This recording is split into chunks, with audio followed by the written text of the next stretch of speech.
പിള്ളേര് പിടിച്ചു മാറ്റിയില്ലായിരുന്നെങ്കിൽ ഇവളിവനെ കൊന്നു കളഞ്ഞനെ. ഇനി ഒരു നിമിഷം പോലും വെച്ചുകൊണ്ടിരിക്കാൻ സാധിക്കില്ല. വല്ല ഡിറ്റൻഷൻ സെന്ററിലും കൊണ്ടുപോയി തള്ളുക. I am going to terminate you. സാറേ ഒരു നിമിഷം. എന്നാ വെച്ച പ്രശ്നം? അത് ഇയാളെ കണ്ട മനസ്സിലാവും. സാറേ ഞാനൊന്ന് ചോദിക്കട്ടെ. കൊച്ചോറ എന്നാ പ്രശ്നം? എന്നോട് ഇവന് ഇഷ്ടമെന്ന് പറഞ്ഞു. അതാണോ പ്രശ്നം? എനിക്കിഷ്ടമല്ലെന്ന് ഞാൻ പറഞ്ഞതാ. അതായിരുന്നു പ്രശ്നം. എന്നിട്ട് എന്റെ പിന്നാലെ നടക്കും, പുറകെ നടന്ന് വൃത്തിയോട് പറയും. ഞാൻ അറിയാണ്ട് എന്റെ വീഡിയോ എടുക്കാം. കുറെ ക്ഷമിച്ചതാ ഞാൻ. എന്നെ ബ്ലോക്ക് ചെയ്തപ്പോ വഴിമാറാൻ പറഞ്ഞതാ.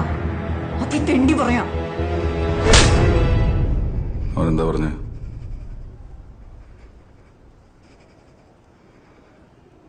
നീ നിന്റെ അപ്പനെ കൊന്നവന്റെ കൂടെ കിടക്കണോളല്ലേടി.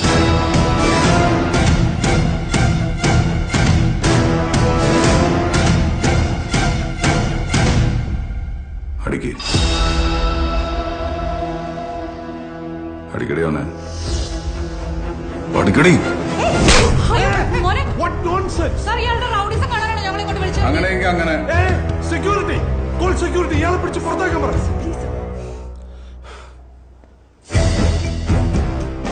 സാറ് കുറച്ചാളായി കൊച്ചിന്റെ മെക്കെട്ട് കയറുന്നു. ആര് കുറ്റം ചെയ്താലും സാറിന് ഇവിടെ കുറ്റക്കാരി. സാറിനുള്ള ഡിസ്മിസും ചെയ്യണം അല്ലേ? ഇവിടെ പഠിത്തം മുടങ്ങണ്ടെന്ന് വെച്ചിട്ടാ ഞാനിതിൽ ഇടപെടായിരുന്നു. നീ ആരടാ? നിന്നെ കണ്ട അന്ന് ഞാൻ നിനക്ക് ഓങ്ങി വെച്ചതാ. നീ ഇവിടെ ഡിസ്മിസ് ചെയ്യോടാ? നീ ഇനി ഇവളുടെ കാര്യത്തിൽ എങ്ങനെ ഇടപെട്ടൊന്ന് ഇടിച്ച് നിന്നെ നെഞ്ചാൻ കൂടി ഞാൻ പൊട്ടിക്കും. നീ പുറത്തെന്നെ കുറിച്ച് അന്വേഷിക്കുന്നത് നല്ലതാ. പേര് ആന്റണി, എന്നയുടെ ലോക്കൽ ഗാർഡിയൻ.